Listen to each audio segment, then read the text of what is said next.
আপনার পায়ে ধরি, আপনি আমার সাথে এমন করবেন না। আপনি রুম থেকে বের হয়ে যান। আমি আপনাকে বিয়ে করতে চাইনি। আমার মা আমাকে ভয় দেখিয়ে আপনার সাথে বিয়ে দিয়েছে। আমার বিয়ের বয়স হয়নি। আপনি কিছু করলে আমি কিন্তু মরে যাব। আমার কিন্তু তো অল্প বয়সের মেয়ে। আমার স্ত্রীর এমন কথা শুনে আমি রাগান্বিত হয়ে গেলাম আর তাকে জোরে একটা তাপড় মারলাম। তারপর সে জ্ঞান হারিয়ে ফেলল। আমি তাকে হাসপাতালে নিয়ে গেলাম। তারপর ডাক্তার বলল, আপনার স্ত্রী মা হতে চলেছে। আমি ডাক্তারের কথা শুনে চোখে ঝাপসা দেখতে লাগলাম, কারণ তাকে তো আজই আমি বিয়ে করে এনেছি। তাহলে সে কিভাবে মা হতে চলেছে? বাকিটা গল্পতেই বলছি। ১৩ বছরের কিশোরী রুভি নিজের সদ্য বিবাহিত স্বামীর জন্য অপেক্ষা করছে বাসর ঘরে বসে। ভয়ে তার গলা শুকিয়ে আছে রীতিমতো। গুন্ডা ছেলের সাথে বিয়ে দিয়েছে তার পরিবার। এসব তার বড় বোন থেকে শুনেছে রুবি। লাল টুকটুকে শাড়ি পরে আছে মেয়েটি। এই শীতের মধ্যে রীতিমতো ঘেমে যাচ্ছে। তখনই কারো পায়ের আওয়াজ পেল সে। হাত পা আরও গুটিয়ে বসল। দরজা আটকানোর আওয়াজ পেয়ে ভয় বুক ধুকধুক করছে। এইভাবে হাত পা লুকিয়ে এসে যে বসে আছো কেন? লোকটার গম্ভীর পৌরুষালী আওয়াজে মাথা তুলে তাকায় লুবি তার দিকে। তবুও মুখ দিয়ে কোনো আওয়াজ বের করে না। রুবিকে কোনো কথা বলতে না দেখে বিরক্ত হয়ে যায় মুন্না। এই মেয়ে, কি বলছি কথা কানে যায় না তোমার? মুন্নার চিৎকারে ভয় পেয়ে এক লাফে খাট থেকে নেমে যায় রুভি। খাট থেকে এইভাবে নামতে গিয়ে পাশে থাকা টেবিলের সাথে পায়ে বাড়ি খায় সে। ব্যথায় হালকা চেঁচিয়ে ওঠে অপুর হয়ে পা দলতে থাকে রুভি। আর তখনই মাথা থেকে ঘুমটা খুলে যায়। শীতকালে সামান্য আঘাতেও অনেক ব্যথা পাওয়া যায়। মুন্না রুবিকে দেখে অবাক হয়ে তাকিয়েছে রুবি। কান্না করছে ব্যথা পেয়ে। একে তো ভয় পেয়েছে অনেক, তার উপর ব্যথা। এই মেয়ে, তোমার বয়স কত? উত্তর না দিলে মেরে ফেলব। আমার বয়স ১৩ হবে ৯ তারিখে।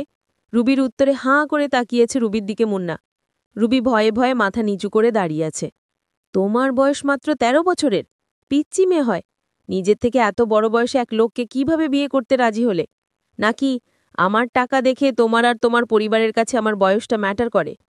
মুন্নার এই কথা রুবির কানে পৌঁছাতেই মেয়েটা চোখ তুলে তাকায়। গোল গোল চোখগুলা দিয়ে মুন্নাকে দেখে যাচ্ছে। এইভাবে মুন্না তাকে আর তার পরিবারকে অপমান করতে পারবেন না। মুন্নাও প্রচণ্ড রেগে আছে। তার সাথে কিনা এরকম পিচ্চির বিয়ে হয়েছে। নিজের মা আর বাবার ওপর প্রচণ্ড রাগ হচ্ছে তার। সবকিছু তছনছ করে দিতে ইচ্ছে হচ্ছে। একদিকে ওর ভালোবাসা ওকে ছেড়ে অন্য কাউকে বিয়ে করল, আর তার বাবা মা মিথ্যে বলে আরেক এই মেয়ের সাথে বিয়ে দিল। ১৩ বছরের মেয়েকে ১৯ বছরের বলে তার ঘাড়ে চাপানো হলো। এইভাবে আপনি আমাকে অপমান করতে পারেন না। আপনার মতো বুইড়া রাক্ষসকে আমি নিজের ইচ্ছায় বিয়ে করি নাই। আমার মতো পিচ্চি কি আপনাকে বিয়ে করতে চাইবে? আর আমার বিয়ের বয়স হয়েছে? ওই রুনা আন্টি আমার বাবা মাকে ভয় দেখিয়ে আপনার সাথে আমার বিয়ে দিল। এই মেয়ে, এত কথা বলার সাহস কই পাস? চুপ থাক, না হলে তোকে যে কি করব। মুন্নার আগে হিতাহিত জ্ঞান শূন্য হয়ে গেছে। এইদিকে রুভি ভয়ে দাঁড়িয়ে থাকতে পারছে না। রুবির প্রচণ্ড ঘুম পাচ্ছে। মুন্নার জন্য সে ঘুমাতেও পারছে না। মুন্না আবার রুমের বাইরে চলে গেল। মুন্না চলে যাওয়ায় হাঁস ছেড়ে বাঁচল সে। রুবি মুন্নাকে গালি দিতে দিতেই শুয়ে পড়ল। শোয়ার সাথে সাথে ঘুমিয়ে পড়ল রুভি। মুন্না ছাদে বসে বসে ভাবছে, এই পিচ্চি মেয়ের সাথে আমার বিয়ে দিল কেন? এটা কিভাবে মানবে যে তার বউ এক বাচ্চা মেয়ে? তার মা কেন করল তার সাথে এমন? রাত ৩টের কাছাকাছি মুন্নার রুমে ঢুকে গেল। খাটের দিকে তাকিয়ে দেখতে পেল কি সুন্দর এক অপরূপা মেয়ে ঘুমাচ্ছে। মনে হচ্ছে মেয়েটি নিষ্পাপ। ঘুমের মধ্যে শ্বাস নিতে কষ্ট হওয়ায় চোখ খুলে তাকায় রুবি। মুন্নাকে দেখে ভয় পেয়ে যায় সে। রুবি বলল, আপনি এখানে কেন? আপনি বাহিরে যান। আমি বাহিরে যাব কেন? তুমি তো আমার ঘরের বউ। দেখুন আমার বয়স কম, আপনি বাহিরে যান। রুবি এখনও বিশ্বাস করতে পারছে না তার সাথে কি হতে যাবে। তবে রুবি এসবের জন্য মোটেও প্রস্তুত না। ভয়ে কান্না করতে লাগল। মুন্নার কাছে রিকোয়েস্টও করতে লাগল, আপনি চলে যান এখান থেকে। আপনার পায়ে পড়ে আপনি চলে যান। মুন্না তখন রাগে ঘর থেকে বের হয়ে গেল। মনে মনে বলল, এভাবে কতদিন বের করে দিবে ঘর থেকে? কাল তোমার দেখার আছে। অন্যদিকে মুন্নার বাবা মা নিজেদের মধ্যে কথা বলছে, তুমি এই কাজটা একদম ঠিক করো নাই হালিমা। এইটুকু একজন মেয়ের সাথে মুন্নার বিয়ে দেওয়া একদম উচিত হয় নাই। এখন পুলিশকে চলে মুন্নার কি হবে ভাবতে পারছ? সামনে ইলেকশন। এখন যদি শোনে নেতা মুন্নার স্ত্রী একজন বয়স কম, তখন কি হবে? দূর রাশেদ, তুমি চিন্তা করো না। রুবির স্কুল থেকে বার্থ সার্টিফিকেট ওর বয়স বাড়িয়ে ১৮ করা হয়েছে। কেউ কিছু জানবে না। আর মুন্না সে সত্যি জানার পর কিভাবে রিয়্যাক্ট করবে আমরা জানি না। ও কি জিনিস তুমি ভুলে গেছো? কিভাবে সাপের বিষাদ কিভাবে ভাঙে তা আমি খুব ভালোভাবে জানি রাশেদ। আর ও তো আমার সন্তান, আমি সব ঠিক সামলাতে পারবো। রুবিকে কেন আমি মুন্নার বউ বানিয়েছি এটা নিশ্চয়ই তোমার অজানা নয়। তোমার পরিকল্পনা তুমি ভালো জানো হালিমা। আজ অবধি আমি কি বুঝতে পেরেছি তোমাকে? মিস্টার রাশেদের কথায় রহস্যজনক হাসি দেয় হালিমা। গুড নাইট রাশেদ, কাল বাকি কথা হবে, এখন ঘুমাও। আর তোমার আদরের ভাগ্নি তো আমার, ও তাই না, ওর কোনো ক্ষতি হবে না। এটাই ভালো, তুমিও জানো রুবি আমার জন্য কি। ওর কিছু হলে বুঝতেই পারছো। শুভরাত্রি গন্যা। রুবির রুম ছেড়ে অন্যদিকে ঘুরে বেঘুরে ঘুমাচ্ছে। রুবির চোখ দিয়ে পানি গড়িয়ে পড়ছে। মেয়েটা কেমন নিশ্চুপ হয়ে আছে।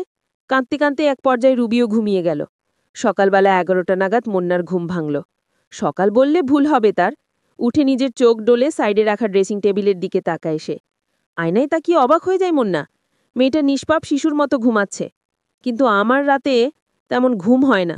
সবারই ইচ্ছা থাকে এমন একটা রাতের আশায়। কিন্তু আমার কপালে কি যে জুটল, আমার কিছুই ভালো লাগছে না। একদিকে না পাইলাম নিজের ভালোবাসার মানুষকে, অন্যদিকে বিয়ে হওয়ার পরও আমার কপালে সুখ নেই। কারণ ১৩ বছরের মেয়ের কেমন বুদ্ধি থাকবে, বা সেই স্বামীর মর্ম কি করে বুঝবে? আমার দুঃখ কষ্ট সে কি বুঝবে?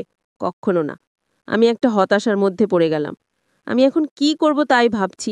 আমি আমার মায়ের কাছে গিয়ে জিজ্ঞেস করলাম, মা, তুমি এই পিচ্চি মেয়ের সাথে আমাকে কেন বিয়ে দিলে? বিয়ে দেওয়ার আগে আমার মতামতের কথা তোমরা একবারও ভাবলে না? আমার ভালো মন্দ পছন্দ অপছন্দ বলতে কিছু আছে তো? মা তখন উত্তর দিল, তোর মতো এমন বেকার ছেলের কাছে কে বিয়ে দিবে? আমি যা করেছি তোর ভালোর জন্যই করেছি। মেয়েটা ভীষণ সুন্দরী, লক্ষ্মী একটা মেয়ে। মায়ের কথা শুনে আমার খুব রাগ হলো।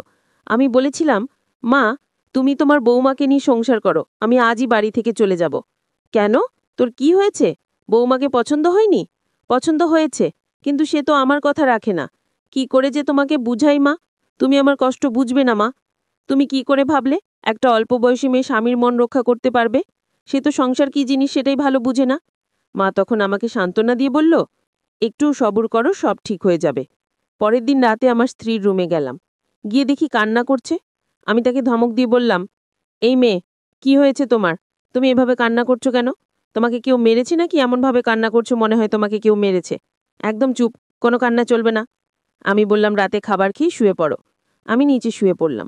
মনে মনে ভাবলাম, মেয়েটা অবশ্য ভদ্র, কিন্তু ও আমাকে ভয় পায়।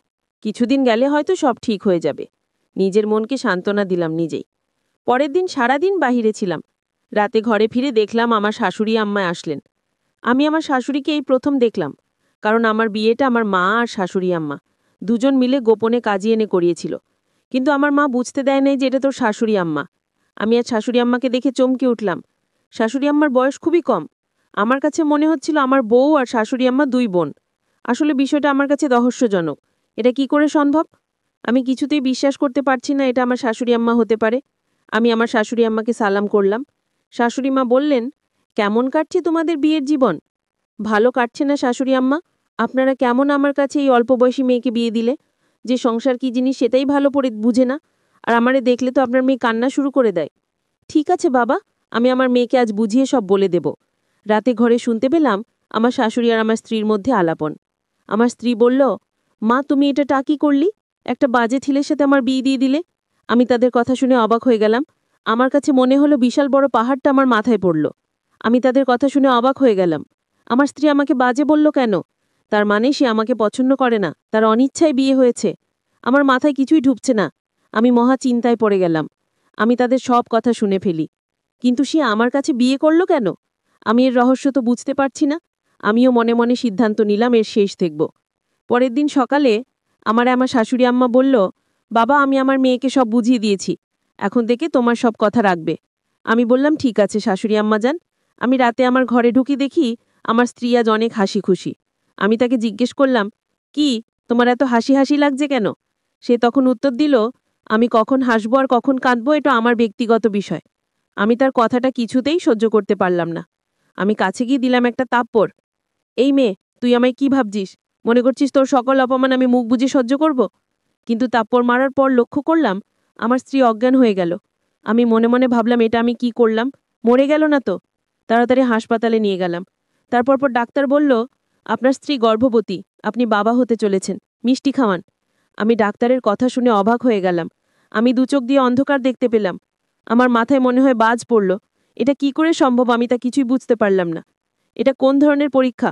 আমি ডাক্তারকে বললাম, দেখুন স্যার, আপনাদের কোথাও ভুল হচ্ছে। আপনারা আবার পরীক্ষা করে দেখুন, কারণ আমার সাথে তার কিছুই হয়নি। আমি আল্লাহকে ডাকতে লাগলাম, আল্লাহ আমায় কোন পরীক্ষায় ফেলেছ? বিয়ে হয়েছে মাত্র কয়েকদিন হলো এখনই গর্ভবতী? এটা আমি মেনে নিতে পারবো না। ডাক্তার সাহেব আমাকে সমস্ত রিপোর্ট দেখালো। ডাক্তার সাহেব ঠিকই বলেছে, আমার স্ত্রী মা হতে চলেছে। এটা রিপোর্ট দেখে স্পষ্ট বোঝা যাচ্ছে। আমি হাসপাতালের বারান্দায় মনোরঙ্গা অবস্থায় দাঁড়িয়ে রইলাম। ডাক্তারবাবু কিছুক্ষণ পর বলল, আপনার স্ত্রীর জ্ঞান ফিরেছে, আপনি এখন তাকে বাসায় নিয়ে যেতে পারেন। আমরা কিছু ওষুধ লিখে দিচ্ছি, সেগুলো খাওয়ালে সব ঠিক হয়ে যাবে। আমি তাকে বাসায় নিয়ে গেলাম।